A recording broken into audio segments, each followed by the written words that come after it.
Another reason this offseason is going to be fascinating. We're in the early stages of the Michael Irvin litigation against Marriott, a proud sponsor of the National Football League. And look, I need to give you an update, Myles. I don't know how much interest you have in this case, but one thing I've learned by tracking our traffic, these Michael Irvin stories sell. People want to read about it. And it really is amazing when you think Irvin is at a Marriott property in Arizona. He has an interaction with a female employee of the hotel. There's a complaint made to NFL Network by Marriott, proud sponsor of the NFL, about Irvin's behavior. He's pulled off the air for Super Bowl week. ESPN removes him from First Take that week. And Irvin acts consistently with, I always say this, if somebody is wrongfully accused, I want to see them shout their innocence from the rooftops. I want to see them behave like someone who's been wrongfully accused. And by filing that lawsuit immediately and aggressively trying to get the video surveillance from the hotel, and that's been the latest development. The lawyer is mad as hell. That was the quote to Michael Gelkin of the Dallas Morning News, that Marriott won't give this video. Why won't you give the video? At some point, people like us are going to say, if you're hiding this, you must know that the video undercuts the basis for the complaint that was made against Michael Irvin.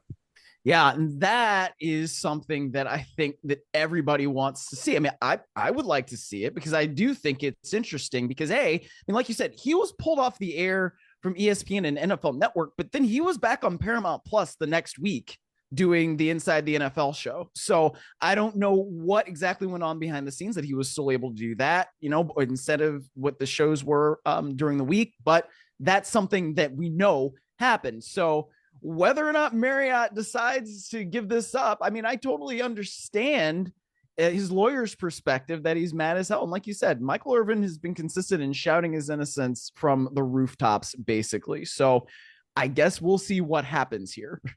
Well, I'm fascinated to know that we found the one person who watches Inside the NFL on Paramount Plus. I wasn't sure anyone did. Sorry, Paramount Plus. Please continue to enjoy the Peacock offerings, by the way. The other point, too, is the judge assigned to the case, Amos Mazant. I may be mispronouncing it. It could be Mazant, potato. The bottom line is, he's a guy that has some experience with NFL cases. He's the guy that initially overturned the Ezekiel Elliott suspension several years back. He's been involved in some other NFL cases. And I pointed this out yesterday. This is a very simple proposition, but it is 100% true for people who handle civil cases, especially when you get into federal court where the judges are appointed by presidents. When you have a judge who's appointed by a Democratic president, that judge is more likely to be pro-individual. When you have a judge who is appointed by a Republican president, that judge is more likely to be pro-business. It is part of the philosophy. It's part of the conservative/liberal divide. The conservative mindset is pro-business, business activity. Let's support business. The Democratic ideal, the liberal, progressive, whatever term you want to apply, is more about propping up the individual. That's where that all comes from. The fact that this is an Obama appointee, and when you look at the track record in the Elliott case, turning over what the NFL, the big business, wanted to do, that's going to be favorable to Michael Irvin. And it manifests itself, Myles, not in one big fell swoop. It's a ruling here. It's a ruling there. Mm-hmm. It's an opinion here, a mindset there. It's a perspective that someone who believes these things, it's part of the political ideology that got the person in position to be appointed to that job. That's what that person carries around. And I remember learning and I hated this because I thought that there should be a formula. There should be a math to the law. And there isn't. At the end of the day, if you have a judge making decisions, you didn't know everything you can about that judge, the background, everything. Upbringing, education, political ideology, those all go into the brain that makes these decisions. So bottom line, that's good news for Irvin that the judge was appointed by a Democratic president. That's going to help him throughout the course of the litigation, start to finish. So what is the next step now in this process for Irvin? Well, the ruling had been made by the state court judge that the video needs to be surrendered by Marriott. The removal of the case from state court to federal court doesn't change the law of the case. So there will be, now that the case has been removed, Irvin's got 30 days to try to take it back to state court. I don't think he has any basis to take it back. There is what we call diversity of citizenship. There's a recognition under federal law of home cooking in state courts because the judges are elected by the local population. Federal court judges are more inclined to be fair in a situation where you've got an out-of-state multi-billion-dollar conglomerate that's defending itself on foreign territory. So the case moves forward in federal court. There will be a scheduling conference at some point. After that scheduling conference where they pick trial dates and other deadlines, that's when I think things will get moving. And that's when Irvin's lawyers are going to demand the video. At some point, the video will be produced. Will we ever see it? I don't know.